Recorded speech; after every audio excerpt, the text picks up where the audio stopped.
Hey, good evening. Yes, James, it is enough music and it is time for the show. Thank you for joining us on the political deep dive for Sunday. What is this, January 9th? Yes, January 9th. We've already made it 9 days into this year. And it is taking a lot of our favorite celebrities away from us. It's been a rough year already. So we're just barely a week and not even a half in. So let me bring on our panel. Care Bear, Doobie doo. how you doing? I'm grieving. We all are. Oh my god, I'm stunned. I I'm know. stunned. We started family dinner this evening and my kids came in and said, Bob Saget died. I'm like, no. Ugh, No, yeah, I mean, it was really? awful. Yeah, I mean, we lost Betty White at the last day of 2021, and this week we lose Sidney Poitier, who was No. just a groundbreaking actor. Um, things that Sidney Poitier, you watch a Sidney Poitier movie now, and you're like, it was a good movie. It was a really great movie. But for the time that he did this stuff in, like playing a doctor, playing, in the heat of the night, the dude slaps him and he slaps him back. I mean, these are like, holy crap. These are groundbreaking things. And the stuff that he did as an actor, set the stage for all these guys that come after him, your Denzel Washingtons and Morgan Freemans and people who are now, A-list celebrities in the entertainment industry. And I feel like it didn't get talked about enough. Yeah, he did win a lifetime achievement award from the Academy Awards, but man, what a Well, remarkable life. don't forget that Guess Who's Coming to Dinner, Oh which yeah. was a groundbreaking film, was came out the same year of the Loving decision, Loving Yeah. versus Virginia. So it was an incredibly controversial film made in the time of the controversy. Yeah. To serve with love, serving as a teacher of white children. I mean, these are things that we take for granted now, and even in the hyper political world that we live in, we take a lot of this stuff for granted. But just, I mean, this is barely 50 years ago that this Right. stuff was just absolutely controversial. I'm sorry, I didn't fully introduce you, ladies and Sorry, gentlemen. Dan the Man sorry. Uh, Fishman. How you doing, sir? that's fine. I was just being relatively quiet. I will say my favorite Sidney Poitier film is Sneakers, and I hope that all the other computer geeks would agree with me that that's the Nice. best. When he has to answer Dan Aykroyd's accusations about the CIA slaughtering cattle, um, but Forgot about that. Yes. we watched A Raisin in the Sun in school, Oh yeah. and I mean, I guess if I think about it long enough, I can say that, back when I was in school, it wasn't that long after it was made, uh, Mm-mm. you know, the 20 years, but I think we're it the was, same age, aren't we? yeah, Dan? I'm a proud 54. I'm a 53. All right. So, but So holding on for a few just Then, for months. a couple months. then as your senior, um, uh, the, I don't get that a lot anymore. no, me neither.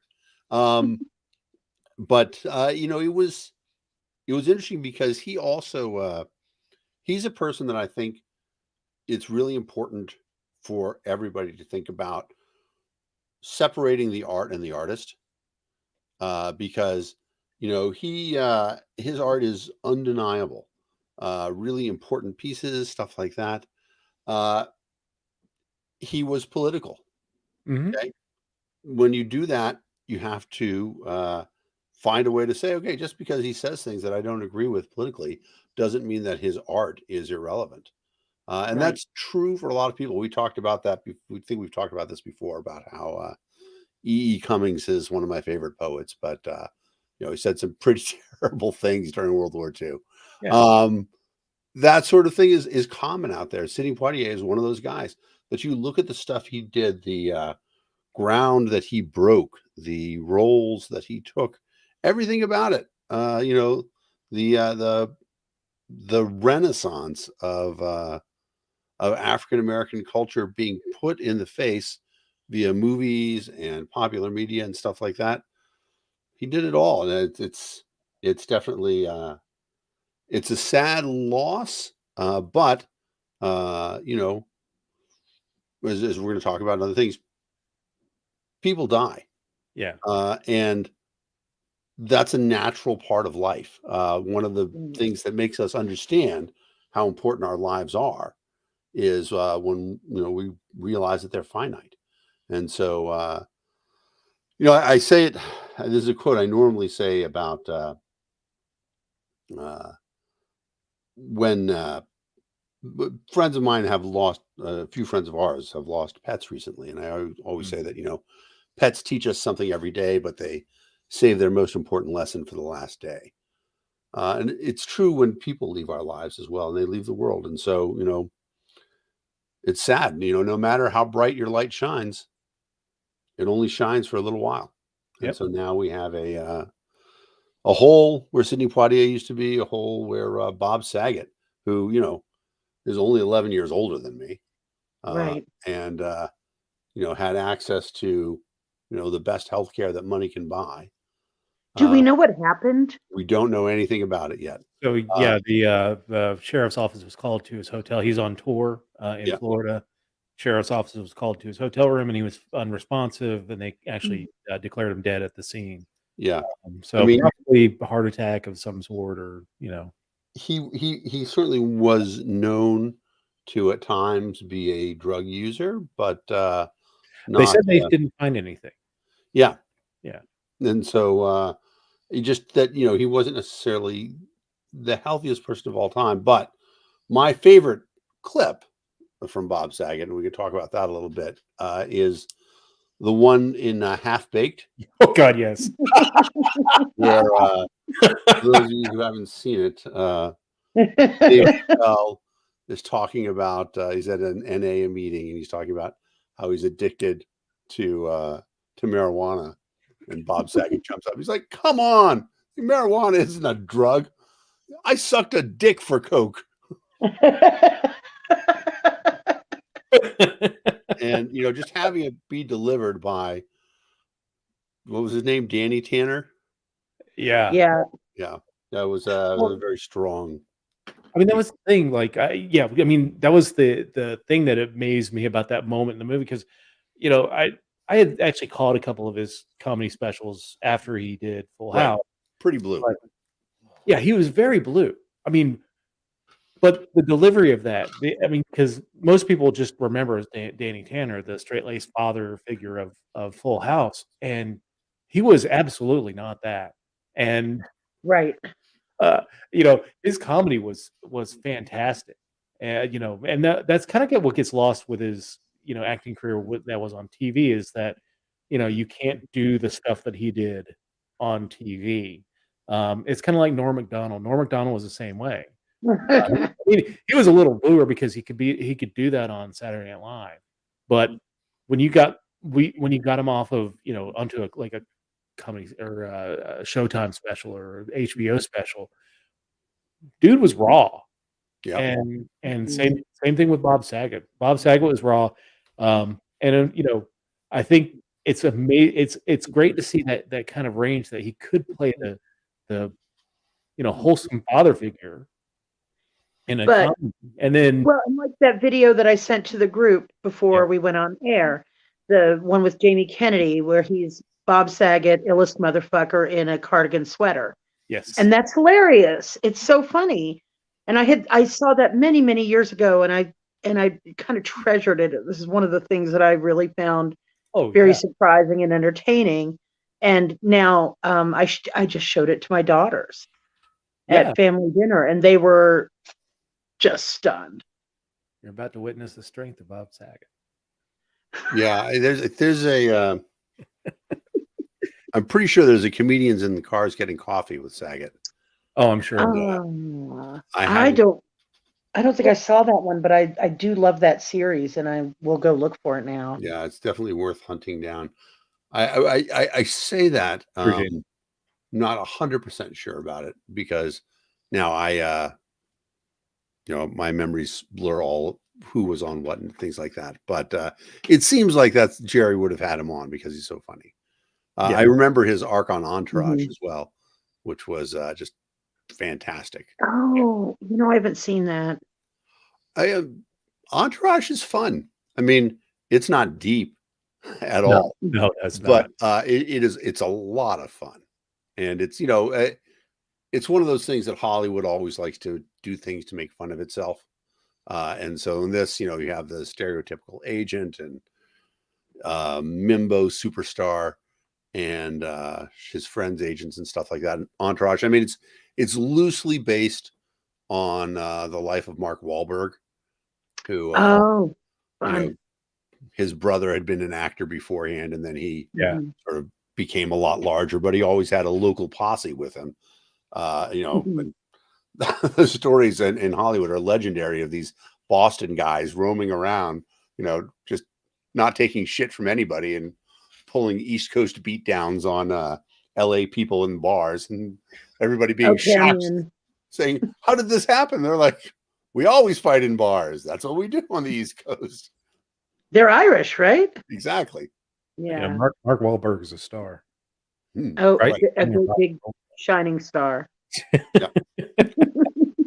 I will say, however, he as a child, he was 18 years old, convicted of a hate crime. As I want to know that. Felony. And in fact, he tried to get it expunged 2 years ago so he could run for Senate in Massachusetts. And Mark Wahlberg. Mark Wahlberg. Yep. He beat Marky Mark. He and his friends beat up some Iranian kids. And there was a lot of unpleasant things said. I believe that he regrets it enormously, but it's not hard to look up and find out.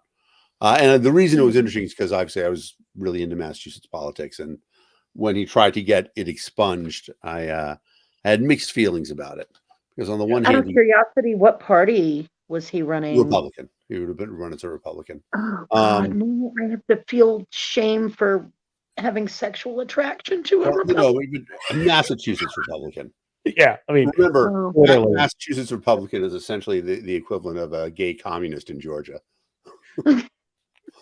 So the I wish I could say I made that up. That's actually a Jon Stewart joke. But it's good that it's getting some traction. Exactly. Well, and the thing is that he did regret it, and he made restitution, stuff like that. And generally as libertarians, we sort of feel like once you've done your time, all your rights should be restored, including I agree with that. the right to run for office. And so we're actually running into that in Pennsylvania. Dave Womack, who won town council, I believe, was convicted of a felony. I can't remember exactly what it was, but he this was like when he was a teenager. It's been well over 20 years since this happened. He paid his debts. He did all that, and won a race to serve as town council. But the local prosecutors trying to get him removed from the town council because he had a past felony for whatever it was. Yeah, I think once you've done your time, I mean, there are some crimes that I'm like, as long as it's known, put it out there. Like, I'm not really keen on. I mean, sex offenders is the obvious. Mm-hmm. Yeah, the obvious thing about it. And I'm insurrectionists too. I'm not a big fan of them. Yeah, well, and I think that the question becomes, sort of, you can have your rights restored without being, but that doesn't mean that people don't necessarily get to know or not know what you've done. Yeah, there's a, there's an ethical question at various points in time. That in your neighborhood or your sibling's neighborhood that there is a level 3 sex offender living there, and then a child goes missing in that neighborhood, and that 24 hours makes a big difference. What do you do? It's a very tough ethical question. But hopefully that person is willing to be very compliant and understands where things are. And so they would give consent. I mean, it's awkward. Yeah, I don't really know. Anyway, Craig here's on Bob Saget. Yeah, Craig on my Facebook page said that as a Maine native, Marky Mark is an masshole. So, oh no, absolutely. As a Massachusetts native, he's a masshole. He and his brothers made a great movie that I recommend to everybody called Southie, the toughest neighborhood in America. Now, Southie is not the toughest neighborhood in America. I live in Albuquerque. That's a high bar. Well, Southie might be tougher than Albuquerque. I don't know about that. And I work in the most challenged neighborhood in Albuquerque as well. Yeah. We have a lot of because it's so international, we have the Russian mob and the Italian mob, the Irish mob and the triads. And so they all fight.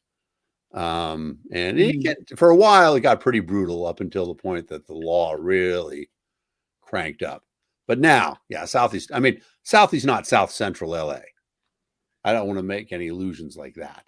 And I imagine Albuquerque could be pretty bad, although when I was there, I thought it was the land of enchantment. It is the land of enchantment, and it really is a beautiful place to live, but we do have staggering crime right now, homelessness like you wouldn't believe. Because it's just very sad. The staggering crime is,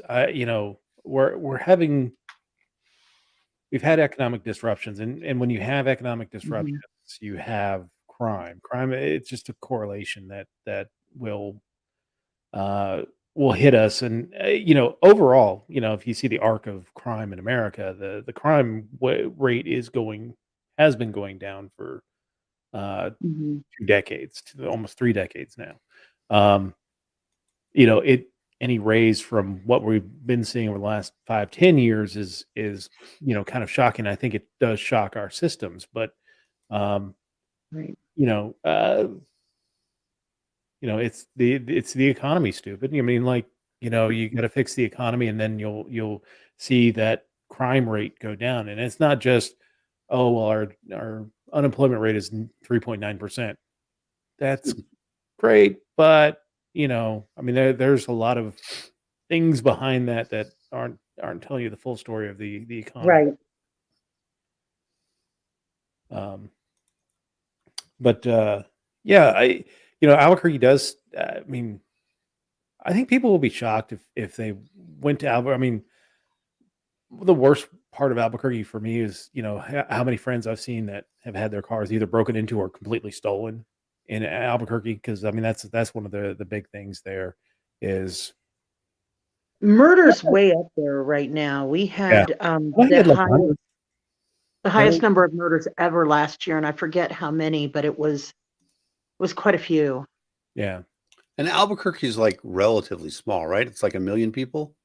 Metro, it's about 500,000 in the city proper, and then metro area is about 850,000. Right. Yeah. But it's interesting.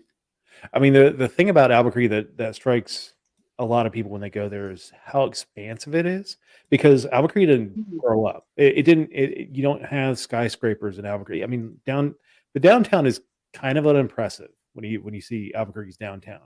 All the vistas around it are just absolutely beautiful, but Albuquerque grew out, and now it's gotten to the point where it's butted up against the the petroglyphs on the west side, mountain on the east side, and the Pueblos north and south. So, and then Rio Rancho in the northwest. It's interesting. I confess, I didn't get to spend any time at all in Albuquerque. I flew in there and we drove straight down to Deming. Yeah. For the duck races, is that what you were? No, he did. So crazily enough, in a complete coincidence, I was there for the duck races on that weekend. But when I was executive director of the Libertarian Party, somebody made a donation that allowed us to take 5,000 Statue of Liberty pins over the border and give them to people waiting to get into the country, saying, hey, please wear this in your asylum interview, and we Oh, want in you to know that Columbus. the Libertarians think that you would be great Americans and want you to come into our country. That's pretty nice. It was awesome. It was a really it was a very strong experience, as you would imagine. What had happened actually was in Deming. So, the law says that if a judge says somebody's legitimately seeking asylum, they get to come into the country for a year. And so the Trump administration, to discourage that, because they couldn't actually stop it, they tried to make it as terrible an experience as they could. And so people who were given asylum were then put onto a school bus, driven to Deming, New Mexico, and let out at the McDonald's. And that was it. And just nothing there. And the people of Deming sort of rallied and said, hey, we can do something like that. And actually, the first person who showed up was, the local sheriff. The people who were there weren't very interested in talking to him, but he went and got the local priest. They talked to him. They opened up what had been the armory and set up cots and stuff and started letting people stay there. And then the people of Deming just started, well, let's organize things. Let's figure out what these people need. One of the things that people coming over need immediately is shoes, because most of them have walked, thousands of miles to get there. Toiletries, sanitary products, obviously beds and places to stay. Then they started assembling travel kits. Deming did have a Greyhound bus station. So they started helping people, because in order to be granted asylum, you have to have somebody in the United States who has vouched for you. So they started organizing bus tickets for people to get to where they were going to go, and then little food packages that would last them to wherever they were going on the bus and stuff like that. They did it all voluntarily. And the government never got involved in it. Some powerful patrons helped out. As you might know, the Mormon Church specializes in having lots of supplies on hand. So they immediately came in and put a lot of supplies into the place. And then Walmart said, please come to the local Walmart and start putting together care packages for these people. And so, I will complain a lot about the effect of a $5 t-shirt on our economy. But when it's something that you can give away 5 or 6 of them, that's awesome. And so, it was just an amazing thing. So that's why I went down to Deming. And of course, I did get to drive through Hatch on the way. So that was awesome. Did you have green chili? I had both green and red. Okay, your preference? They were astonishing. I have to say that I had not had the good stuff before that. The imitations that I'd had were pale. And I mean, I'm a Texan by grace of God. And so I have eaten a lot of spicy food and a lot of peppers, but there is a subtlety to the Hatch chili that is, it's a beautiful thing. It really is. It's really surprising. And I mean, I went in there skeptical. I'm like, I'm sure this is just the local chili, how's it going to, nope. There's something about it. There's no question. So I was really pleased. And I owe all that to Tom, man. Tom, in case you're watching. Because he was the guy who organized everything for us. Yeah, Tom lives in Albuquerque. Worked in the airline industry for many years, and now is a character actor. Oh, cool. Yeah. He was actually the last thing I heard that he was doing was the one of the miniseries on the David Koresh. He played like a sheriff or a deputy in that. But Tom's a great guy. Very, very salty, but I love Tom. Even though he tells me to go fuck myself a lot. So you should need so much in common. Yeah, pretty much.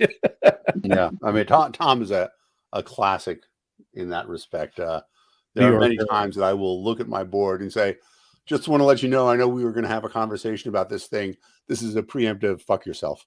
Go fuck yourself. Yeah, that's Tom. Tom's great. Great. So Poitier. Yeah, we've done Poitier. We've done it. So last week or so, we've seen some terrific, well, it's hard to say terrific, but unrest in the former capital of Kazakhstan, and actually quite a bit quite a few cities in the country of Kazakhstan. Um, uh, People have been saying that it's related to a fuel. They've taken the subsidy off of fuel, local fuel, and it's caused the fuel prices to double overnight. Uh, Brought people to the streets, but there's a lot of people saying now that it seems to be a power struggle between the current administration and other elites within the country. Just a little bit of background on Kazakhstan. When it became independent in 1992, the head of the Communist Party, a man named Nursultan Nazarbayev, um, took over the country and became the democratic leader of Kazakhstan. He was Yezamish. Sorry. Yergash, which is actually Czech, I believe, but but uh, yeah, I mean, people who watch Borat know Kazakhstan, although there's really very little to do with Kazakhstan in that that movie. But uh, Nazarbayev led the country from 1992 until 2019 when he's turned out in similar protests. But he was allowed to put in his handpicked successor, a man named Tokayev, who is now leading the country. There's some rumors that the Nazarbayev family wants to get back into power, and this is kind of leading to the struggles of what's going on in Kazakhstan. But um, uh, over 160 people have been killed in the unrest, and over 6,000 people have been arrested, and many of them well, at least the government is saying that many of them are foreigners, which I'm sure that is to drive up the hate of foreigners within the country and all that stuff. And Right. it's not Kazakhstanis who are fighting the government; it's these foreigners who are doing it. But um, uh, Friday, Tokayev issued a basically shoot at will order to the police and military in Almaty, the former capital.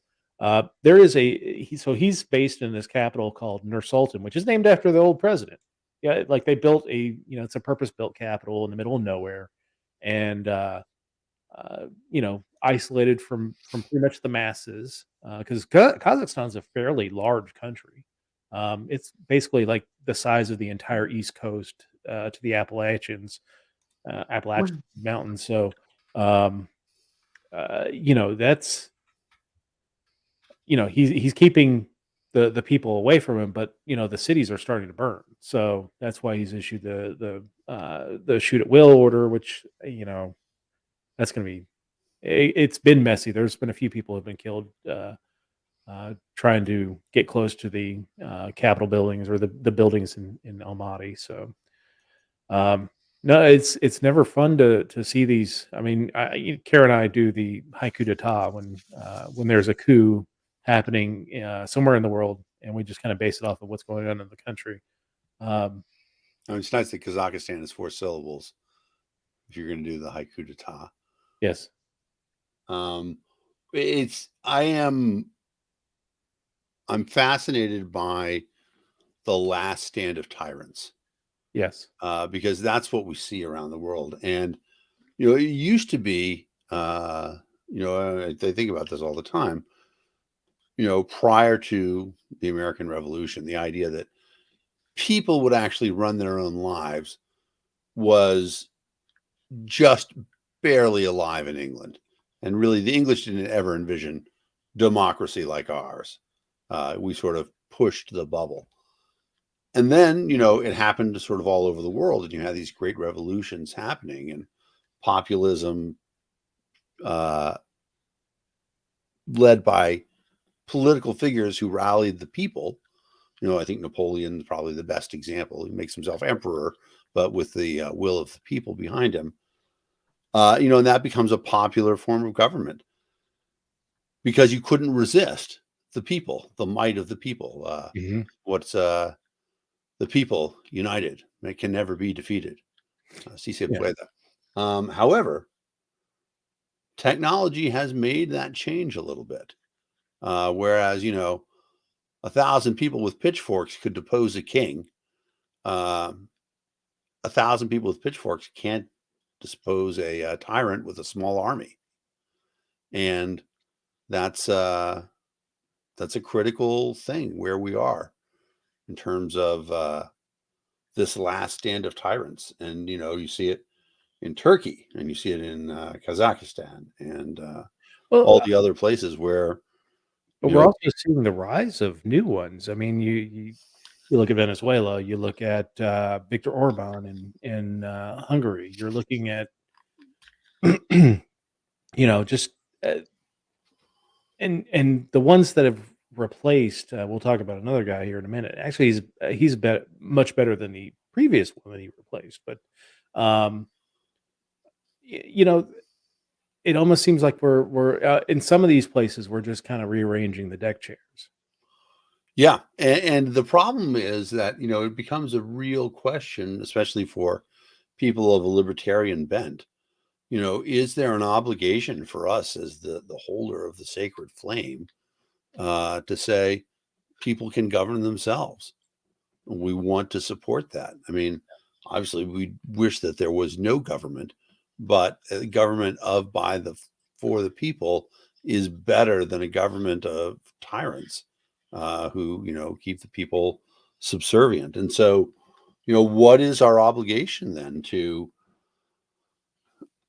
Let's not say obligation as a country, but what is our obligation as free people to other people who want to be free? Yeah. If I had an opportunity to give $10 to bring down Kim Jong-il, I would do that. I would happily do that. And so, the argument that some people would make is, well, that's what the government is doing. It's just happening through the State Department, all these other things. And so shut up and pay your taxes. Well, I don't buy that. But it is, I do want to do more to help the cause of freedom around the world. And it's hard because, I mean, like I studied international affairs through my post-grad work, and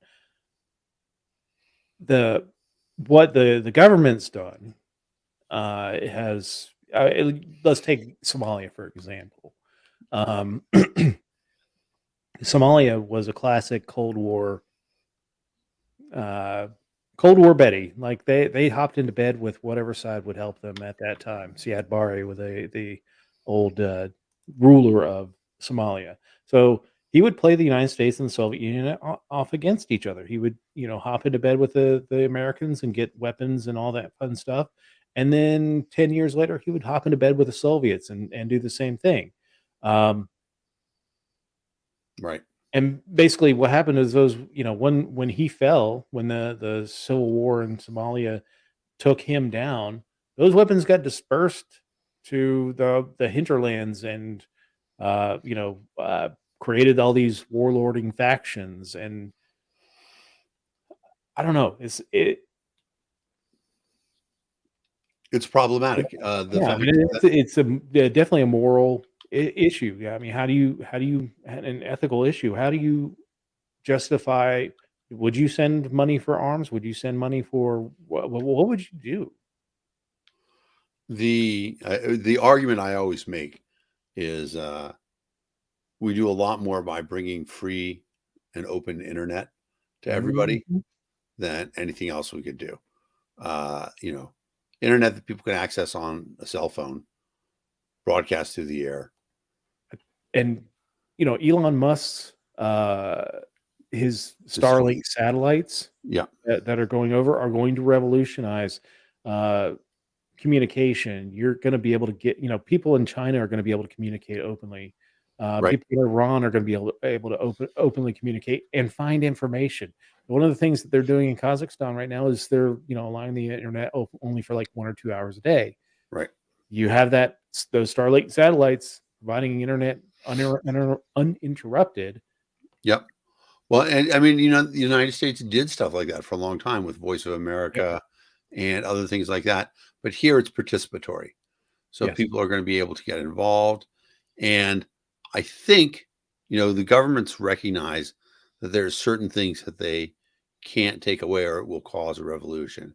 And I believe that mobile phones have a penetration to that level. Yes. I mean, I don't know exactly what it's like in North Korea, because obviously North Koreans could, close to the border, pick up stuff from South Korea. But yeah, I don't think cell phones are big thing there yet. I don't know. Yeah. It's an interesting question, but in many places, I mean, certainly, India, places that we think of as having, sort of really remote villages where it's not that popular, they'll bringing in a cell phone. One of the things that they talk about in the villages, there's that guy, the guy who invented the 5-hour energy drink. With the micro lending, microfinancing. No, that's Kiva. I'm a huge Kiva fan as well. But the guy who and I can't think of it, but he has a movement organization. It's not Pennies for Change. I'll think of the name of it, but they focus on 3 things. One of them is excuse me, cheap desalinization, so that you can solve water problems. One is very portable energy generators, usually human powered, and so they have these bikes with giant flywheels that like 3 people can sit at, and it will generate enough power to charge like 30 phones. And then I don't remember what the last one is. Bhargava is the inventor. Is he? Okay. So yeah, it's definitely, the guy's Indian. I don't remember what his thing is called, but the point is that bringing these portable generators to these places and then having broadcast internet makes the revolution happen in those remote places and allows people to be connected, and then hopefully that makes a big enough deal that people get invested in their liberty enough to resist tyrants more. Yeah. And that's something that we can do. We certainly don't need government for. Yeah. And it's, it's sustainable. It's not going to kind of feed the war loop, which I think you see in some of these countries like Sudan, Ethiopia now, Somalia. It's just kind of a war loop now that they can't get themselves out of. And I think some of the solutions with what's going on there is devolved power from, like Somaliland Republic should be an independent state. They shouldn't be trying to force these disparate peoples into one country when they've been fighting each other for millennia. So, but it's difficult to, the government's best ability is the ability to kill, and when all you have is a hammer, everything looks like a nail. So they want to funnel money and weapons to countries that they don't like, to foment change. And it's not worked, and it never will work, I don't think. Right. But, so the president of Turkmenistan wants to close the gates of hell. Gentleman named Gurbanguly, I'm going to butcher this probably, Berdi Murkhamedov, it's a long name, is the president of Turkmenistan. He wants to extinguish what is called the gates of hell. It's a natural gas inferno that's been burning since 1971. It's a large crater, and it's actually a tourist. It draws tourists into Turkmenistan to, to check it out. It's interesting, but he's right. It does pollute the air, causes bad issues for villagers in the area. Although it's kind of in the middle of a desert, but anybody who knows anything about Soviet era strip mining and all that fun stuff know that the like Aral Sea and all those areas have been just poisoned to death. I mean, they're shrinking to nothing, and these countries are kind of living in that, really having to clean up the mistakes of the Soviets, and this is one of them. And actually, let me share a little bit of a I was going to say, there's plenty of images out there if you want to share one. Yeah, let me share this. And then we can talk about Red Adair. Red Adair. Yes. Red Adair put out. So yeah, so it's in the middle of the desert. And I mean, it's not a massive crater, but when you think this thing's been burning for 50 years. Right.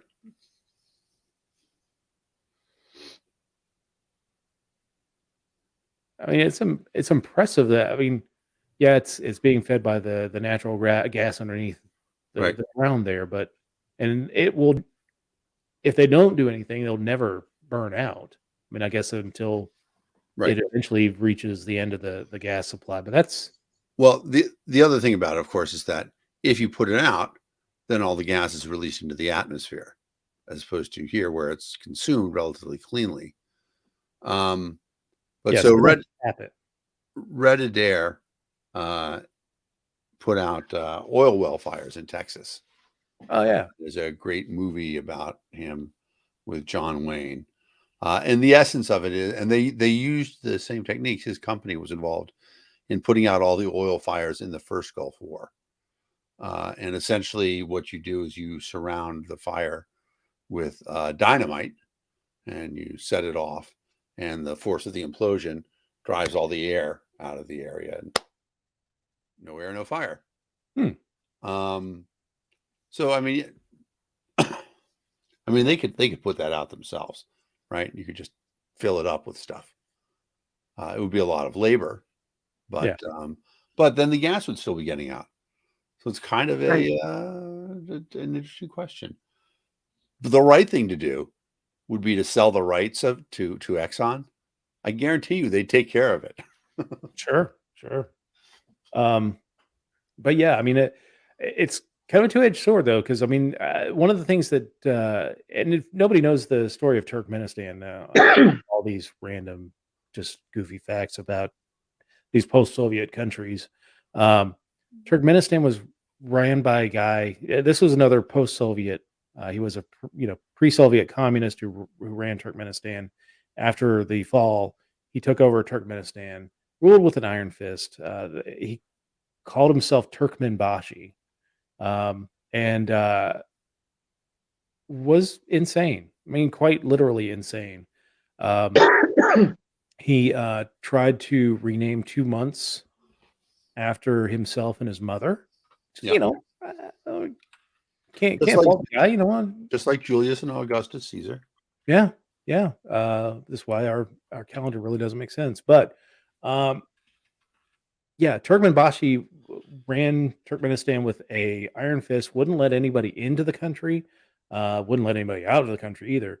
And unless you had just vast sums of money, which you would try and siphon off of you. But he also didn't take care of himself. So like one day he was working and just boom, had a aneurysm and went off to the great beyond. And right after that happened, they kind of opened up Turkmenistan. They've been really trying to push tourism, opening up the cities and all that stuff. This guy is probably that is leading Turkmenistan is definitely not as bad as Turkmenbashi. I don't know how open he is, but at least he's opening the country and trying to improve the lot of the Turkmen. Interesting. Yeah. Let's see. Oh, two just awful stories. And I guess we're on a fire theme at this point, but two awful stories this week. 2 apartment blocks, one in Philadelphia. And today or last night in New York, the Philadelphia fire killed 12, including 8 children, and the New York fire killed 18 people, including 9 children. And that's preliminary numbers that could go up because there were like 63 people injured in that fire. Just awful. Yeah. The New York fire is being blamed on a portable heater. So always make sure that you check out your portable heater, make sure it's clean and free of debris, make sure it's in an area that's not, it's the path of it is clear of flammable things, just it's hard. I mean, like I tell people all the time, the best portable heaters are those oil-filled radiators. mhm. Essentially it looks like a radiator. It's filled with oil. There's a little electrical thing in it, but if you knock it over, there's no open flame. It would be very, very, very, very difficult to start a fire. And because there's no combustion, you don't have to worry about air quality or anything like that. Yeah. The the number one thing is that there's a lot of cold weather going on right now. Yep. Yeah. That an open flame in your house is always a bad idea. No matter what it is, how cold it is, unless you could, like, I mean, I have a wood stove in my house. I consider that a contained a thing. But if you have, and I have been guilty of doing this at times. We just went through 50 odd hours of no power, and I had a little propane burner, and I strongly considered boiling water on it. And I thought, you know what? It's a bad idea. I'm going to turn my back on it. The cats are going to come knock it over. The house will catch on fire. It's just not worth it. And especially, in cases like this, I mean, I haven't read much about the Bronx fire yet, but that sort of living of lots of people in buildings together is incredibly efficient. And as we, grow towards a more efficient society, we're going to see more and more of that stuff happen. So the residents really have to, have a commitment to that level of safety and talk about what it's going to be involved for that sort of scenario. Because Oh, you do tend to see it. but then there was the London one not that long ago that was really horrific, right? 1,000 died. And it's just the potential for loss of life is so terrible that has to be a lot of careful precautions taken. Yeah, especially when you're living in a densely packed city like that, and your fire will definitely impact neighbors and all that stuff. It's hard because you see it happens every winter. Like we deal with this every winter because generally it's low income, so they're using whatever they can to heat their home, whatever's available to them, and Right. whether it's you'll see stories like this where something catches fire or somebody does something like indoor grill or whatever that has gas and it ends up killing the entire family because the gas leak or it caused an explosion because of gas leak. So there's one other thing to add to that, and I'm just sort of reading about it now.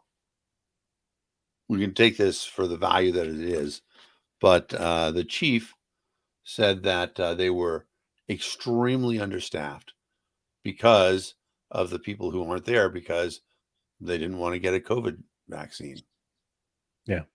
And so it's well, I would say it's not just the people who don't want to get vaccines, it's the people who are out with COVID right now. Right. Our schools are the same way. We are stretched to our very, very maximum. Right. I mean, the firefighters had a specific thing come through where they were essentially told that they could either quit or get the vaccine. And about a fifth of the staff of the firefighters quit. Yeah. I think I really come down on the side of vaccine mandates, and that probably doesn't surprise you since I'm the token liberal here. But we are told all the time that we have to do things, for the protection of others, like driving on the right side of the road. That's one thing that we're told we have to do. Right. No, right. I agree with you. There's a lot of conventions and stuff like that. But this is we're never going to pass a system where we are going to compel people to get vaccinated. It's not going to happen. We're going to have a lot of urging people to do it and stuff like that, and we're going to have a lot of people who have to quit their jobs because of that. And play stupid games, win stupid prizes. Yeah, I mean, that's exactly it. The problem is, of course, which prize the kids in the building lost because it's just a tremendous dilemma. And one of the problems is that it comes with the idea that there is a once excuse me, I swear it's not COVID. Likely story. There is but this belief that there is a one size fits all method to that. Yeah. Whereas, it would be nice to have the public firefighters who, they follow all the regulations, etc., but that there's an emergency group that you could call, in a real emergency and say, hey, look, we have a fire going on over here and we're willing to pay your fee for you guys to get over here right now and help us out battling that. And you actually have seen models for that in other ways. I mean, I don't want to say Blackwater is a good model, but, private contractors supplementing government when government needs help does have a model for success. And so, one of the things I want to know here is that I do know that in New York, they have, pretty good building inspectors. And I want to know what happened with sprinklers in this scenario. Why didn't they go off? Fire alarms, The same thing in Philadelphia. Yeah. What happened? Yeah, the Philadelphia fire, same thing. For detectors in the unit, and none of them went off, smoke alarms. It depends on how old those smoke alarms are. Like the ones I've got now will bug the shit out of you and are hardwired into the house. Right. Well, we'll bug the shit out of you until you replace the batteries. But the older ones don't. I mean, eventually the battery dies and they, people take the batteries out of them. Yeah. Because they're irritating. Yeah, they go off when you cook and it's dumb. I'm going to tell you it's dumb if you take the batteries out of your fire detectors, but right. But it's funny because it is one of those things that it is so the last house that we lived in was very large, and Massachusetts requires that if your house is over a certain size, all the fire alarms have to be linked together with a central power and then a battery backup. Yep. So there was no way to disable them in a house in Massachusetts, short of actually taking the whole fire extinguisher down. Yeah. And the first time, the first time that happened, like one went off, and it went off in every every room, every bedroom in the house, as well as like in the halls and stuff like that. I was like, this is insane. But it gets you up and it gets everybody out. And it does avoid a lot of things. And I agree with you. You're crazy to disable a smoke detector. Yeah. Mm-hmm. I do wonder about, there's, I think technology could do even more at this point in time. We just aren't willing to invest in it, but it might be something that for big buildings like this, that we could do a lot more. Yeah. I mean, the problem is retrofitting these older buildings in these big cities and stuff like that. I mean, and some of these buildings are not the most flame resistant buildings. I mean, you remember what happened when the Philadelphia police bombed the move people. I mean, how many blocks did that burn down? Like 2 whole blocks. Yeah, and hundreds of people are displaced, and that's just because they bombed one specific location, and it just everything's so flammable and everything's so close and connected in Philadelphia city center that that there was no stopping it. Yeah. Let's go to sports. Sports. Let's talk about Novak Djokovic. Did he have his hearing today? Yeah, so they were trying to have the hearing. Apparently, there was a couple of issues with the feed from the hearing. I don't think any decision's been made. At least I haven't seen anything come down in the last. I'm completely in the dark about the story. So Novak Djokovic, the number 1 player in the world, the defending champion of the Australian I Open. definitely know who he is. Serbian. Yep. He has not been vaccinated. Did get COVID early on. I heard it was December, just within the last few weeks. Okay. Well, so he was.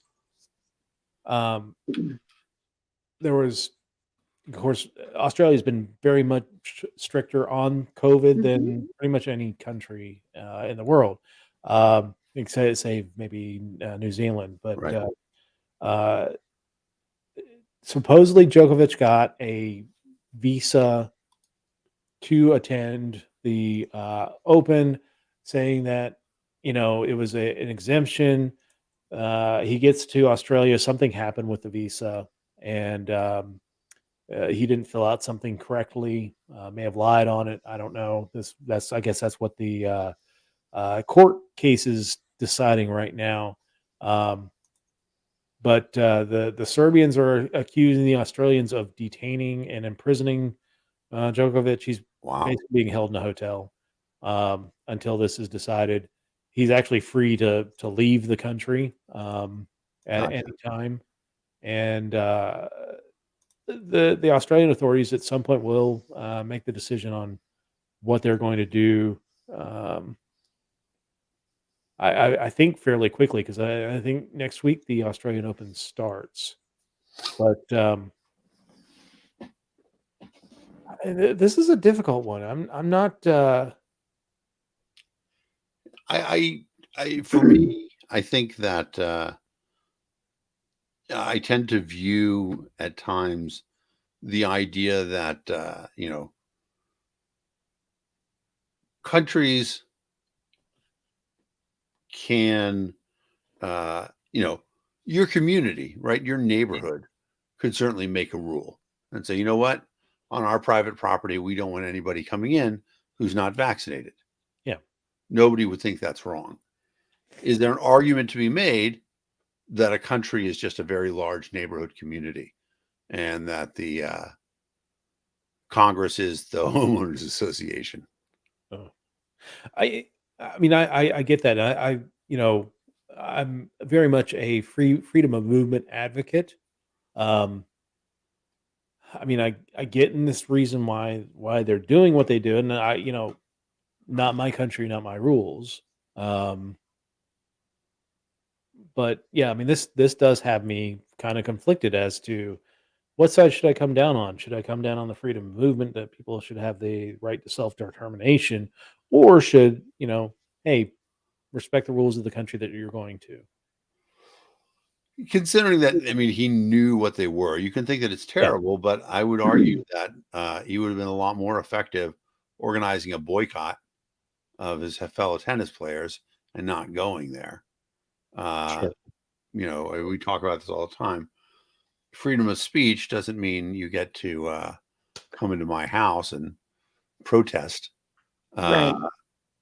So it's a it's a troubling thing. If it were a private tennis tournament, right, held somewhere on somebody's private property, I think he'd have a great argument for what he's saying, what he's talking about. But in this case, right, it's something that's put on by the government. It's a harder thing to argue against. It's not like the Super Bowl. I mean, if they wanted to hold the Australian Open in like Perth, and the what is it, Queensland is the county, whatever it is. No, they're Western Australia. Western Australia, WA, right? Yeah. Difficult for who was it? Ted Cruz, who just complained about a tweet from the Western Australia person, but he thought it was from Washington State because it said WA. Anyway, but if Western Australia said, yeah, we're happy to do it. Sydney doesn't want to host it. We'll host the Australian Open this year. That would have been fine too. Yeah. Right. So find a way to get around whatever is the thing, not to quote scripture too much, but render unto Caesar that which is Caesar's. So those guys want to do their thing. I'm sure Perth would be happy to host the Australian Open. And I so want to go to Australia so badly. I really do. the goddamn spider. Have you met I don't know, maybe you haven't met him yet. My best friend in the whole world, Chad Harrison, probably watching now. What's up, Chad? He did like the smartest thing in the world. So we went to a boarding school in Colorado where we played lacrosse. And upon graduating college, he took a job coaching lacrosse at an Australian boarding school. And it was like right by the beach too. He's like, Dan, my job is awesome. I, get up at like noon, get myself organized, go down and coach lacrosse for 2 or 3 hours, go to the beach afterwards, go to bars and meet Australian women. It's fantastic. I'm like, man, that's a really good thing to do when you're 23 years old. And he did that for 2 years. Came back, got his JD. But wow. Yeah, I would like to go to Australia too before they burn it all. But the spiders. I can't do the spiders. One, you got that Melbourne. Nope. It's got like a red back on You it. live in Albuquerque. Albuquerque's got plenty of spiders. Nothing like that. No. I mean the Melbourne one is the one that will kill you. Then you got the. I did bite a black widow spider though once. Yeah. What? I was going to say, don't you also have brown recluse in New Mexico? We do, but it's not like it's not like that.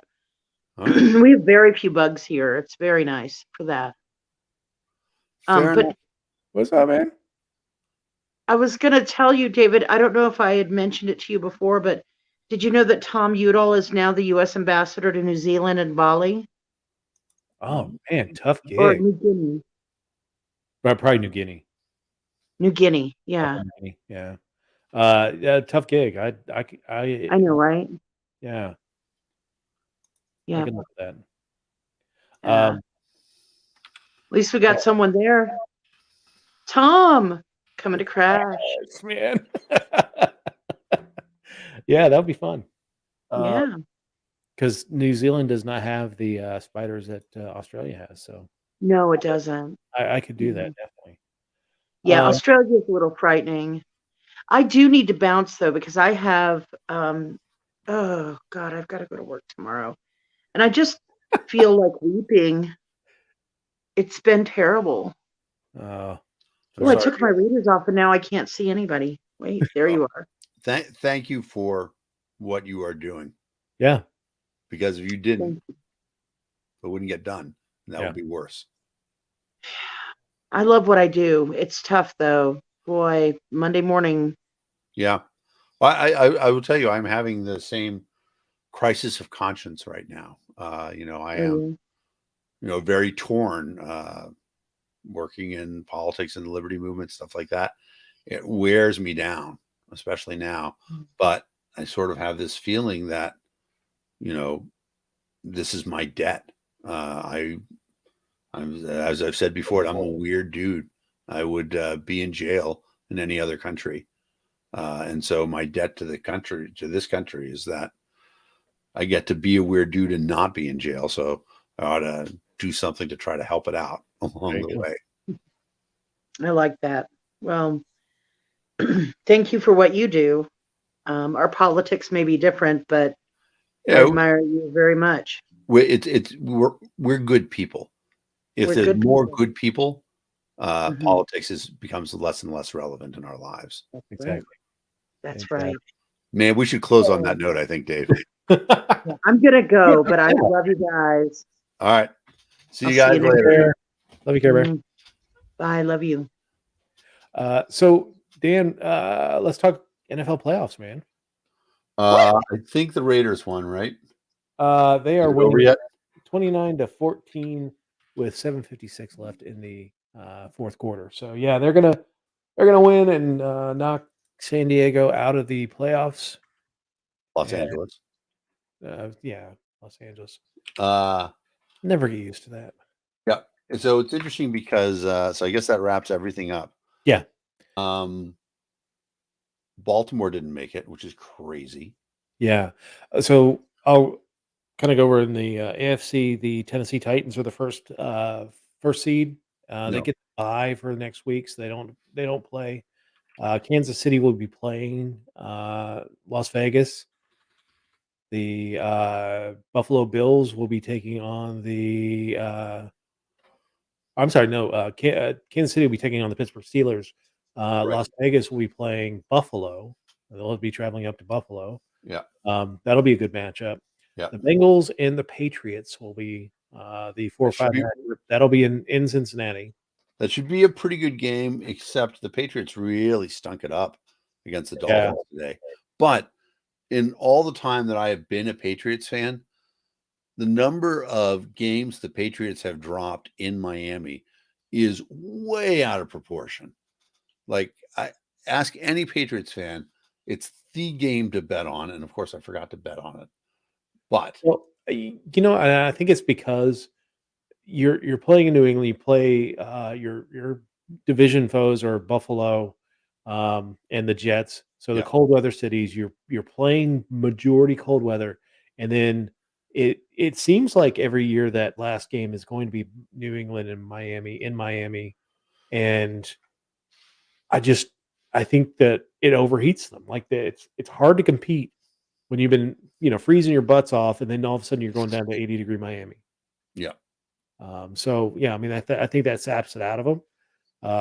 They should bounce back, although I mean they're traveling to Cincinnati. Cincinnati's been kind of the ultimate hot and cold team. Like Joe Burrow will go off Especially the for last few yards, weeks.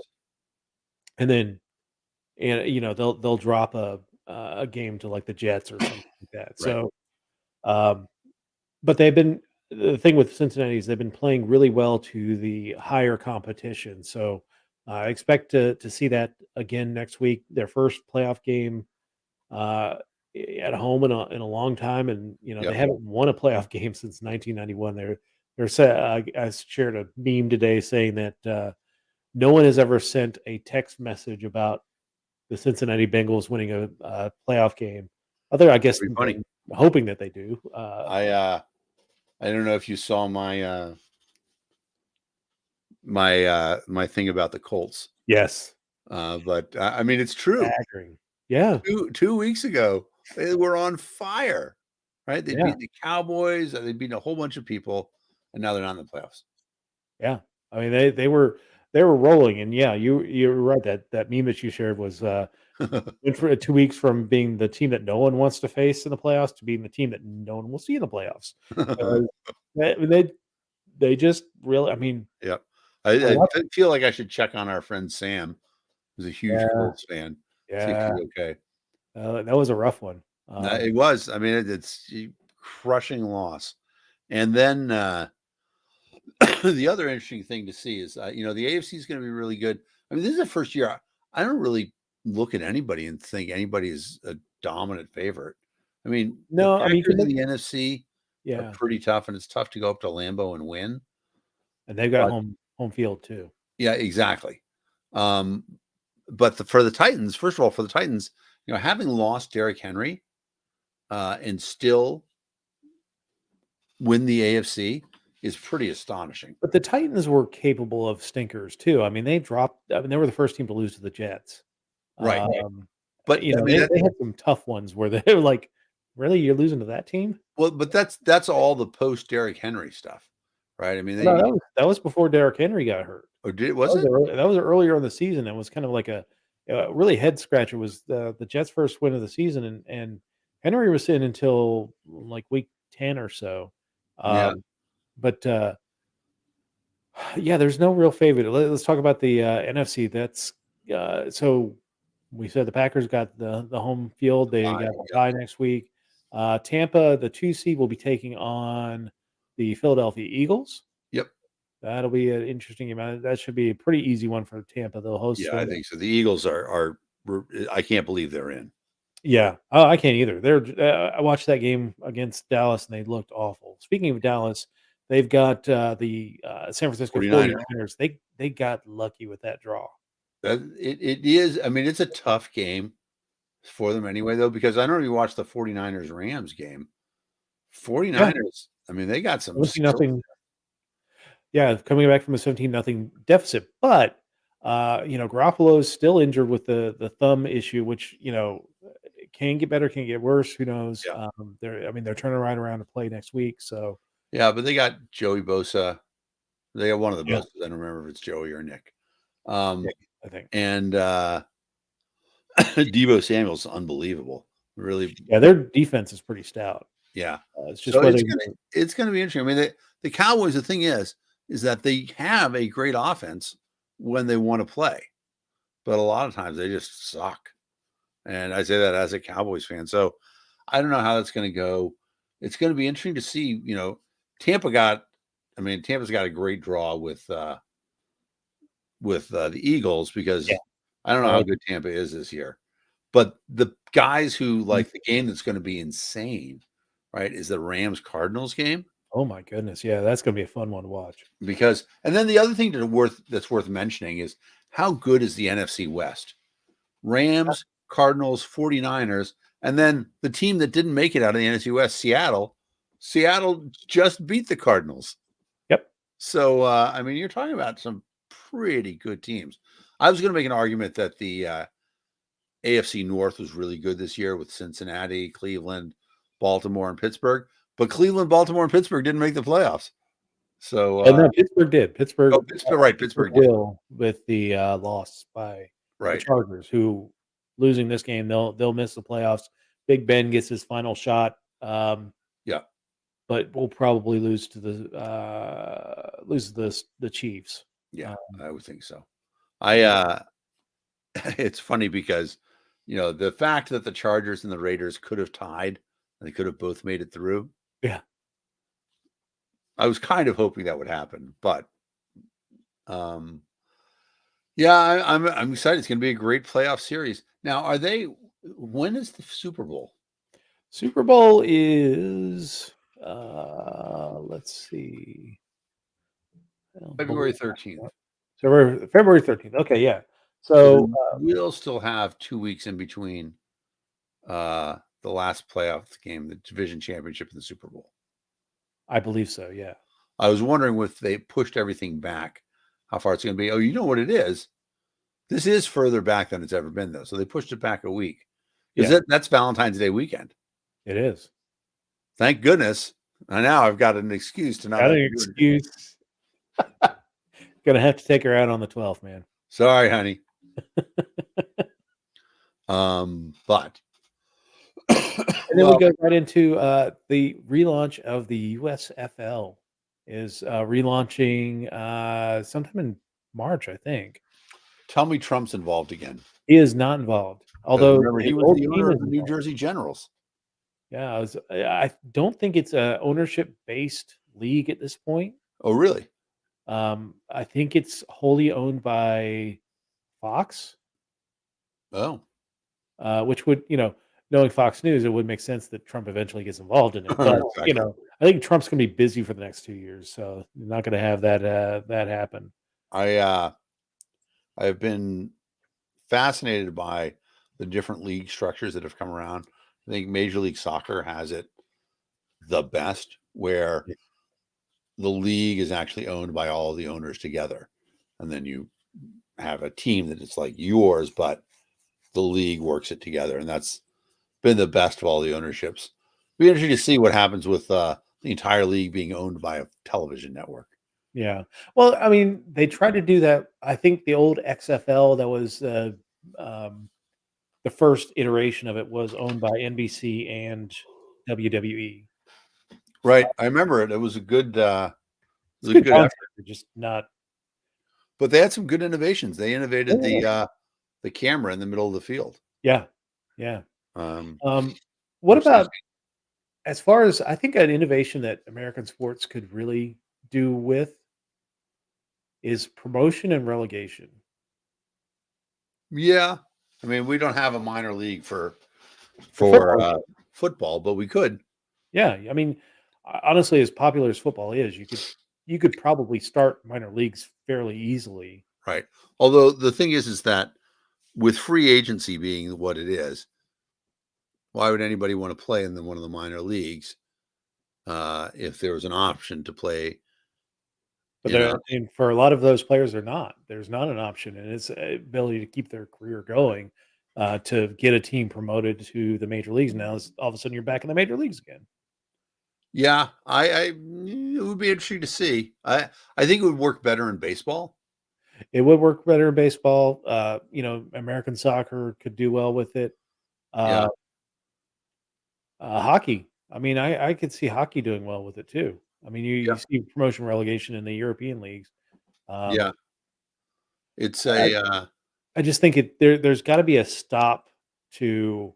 I mean, this year was nice in football where you had the two worst teams actually winning on the final day of the year.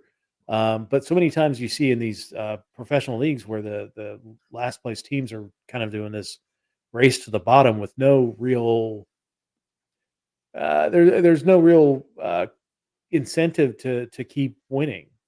right. In fact, there's a disincentive to keep winning. The better draft pick or whatever. If there's you've lost and you finished last, like my Buffalo Sabres. They Right. finished last so many years in a row, they probably would have been sent down to the AHL. Yep. No question about it. And it would be more appropriate for them as a small market team anyway. But yeah, I would like to see for some things. I just don't see how it's going to work for the NFL. Because you'd have to have a structure like English soccer where you have a Division 1, Division 2, Division 3, and moving up and down. Right. Because I think that it's I mean, football is such a weird sport, right? In terms of the way that it's run, the practice squads, the players, stuff like that. I mean, I do believe that there are, more Kurt Warners out there, more Priest Holmes, right? Priest Holmes was a backup up until he got, and then just kind of blew up. Yeah. But I don't know. It's interesting. Let me think about it a little bit. I certainly don't have a problem with more football. No, I don't think anybody does. I mean, that's right. It's the best of all the sports. I'm always going to say hockey because I love hockey, but fair enough. Yeah. All right. Well, I am looking forward to the playoffs. I think I am also going to turn in. All right. Busy day tomorrow. Yeah, I got one more story. I'll pop in and. Oh, let's hear it. What is it? Yeah, Golden Globes. So there's all virtual. Yeah, well, it's not even virtual. It's being held, or they're announcing the names on Twitter, and reason why is that the artists have boycotted it largely, and because over the last several decades they haven't had an African American voter in the Golden Globes. Yeah, and so for what it's worth, maybe next year for the Golden Globes. I think it's that's very funny. Yeah, I think that they've lost their chance for a while to host an award show, and when they bring it back, then you're going to need a couple of dynamic figures who can redeem what has been a pretty terrible thing. I mean, the Hollywood Foreign Press should be led by more countries than European ones. Yeah, exactly. And also gets into the argument: are there too many award shows? And the Golden Globes is always kind of the second fiddle to Academy Awards or the Emmys, but I think eventually this will come back, and you'll see it. But former host Ricky Gervais has said that he thinks this is the end of the Golden Globes. Like they won't come back from this. So yeah, I don't think so either. I mean, first of all, the award shows are kind of stupid anyway. But here these guys were terrible. They should fade away. And what's interesting about it is it's much better to do that than to try to fight the idea that they weren't terrible, because they were, and that just makes it bigger. Sometimes it's better to let those things go away and say, yeah, let's just move on.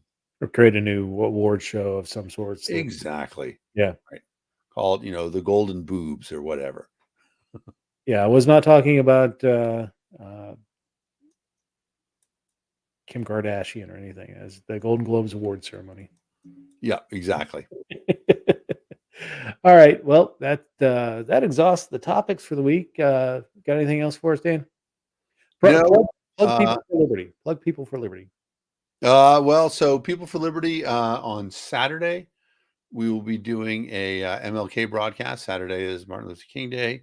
I believe it's observed Monday because it's a federal holiday and it happens on the day after. But we're going to do our broadcast. Saturday might be Friday. Might be Friday. Yeah. Whatever. We're going to do our broadcast on Saturday. Should be a lot of fun. In this case, we previous times we feel like had people together. This time we want to make it a celebration of Dr. King. So bring your favorite Dr. King story or quote. We're going to have Aaron Schaefer on talking about Dr. King and the Second Amendment, the shotguns that he owned to protect his house and stuff like that. And then, some of the great quotes, the arc of history is long, but it tends towards justice. And a man can't ride your back unless it's bent. All those other great quotes. So be sure to join us. Check out peopleforliberty.org or go to our Facebook page, and we will post the link as soon as it is ready to go. Excellent. And if you can't get enough of me, on the 23rd, I will be hosting with a group called The People, and you can find them at thepeople.org, a citizens engagement forum on voting in America. We'll have a few leaders in the voting rights movement, kind of giving a historical background of what's going on in voting in America, and getting people educated as to the struggles that we've seen over the history of our country, and making sure that everybody who should vote votes. So again, head to thepeople.org, and you can find that it's the second thing featured on that page. And we'll look forward to seeing you there, and I'll talk about it next week as well. So, man, thank you so much for joining us this week. Always a pleasure. Yeah. And thanks everyone for watching on Facebook, Twitch, YouTube, LinkedIn. Really appreciate it. And we'll see everyone next week.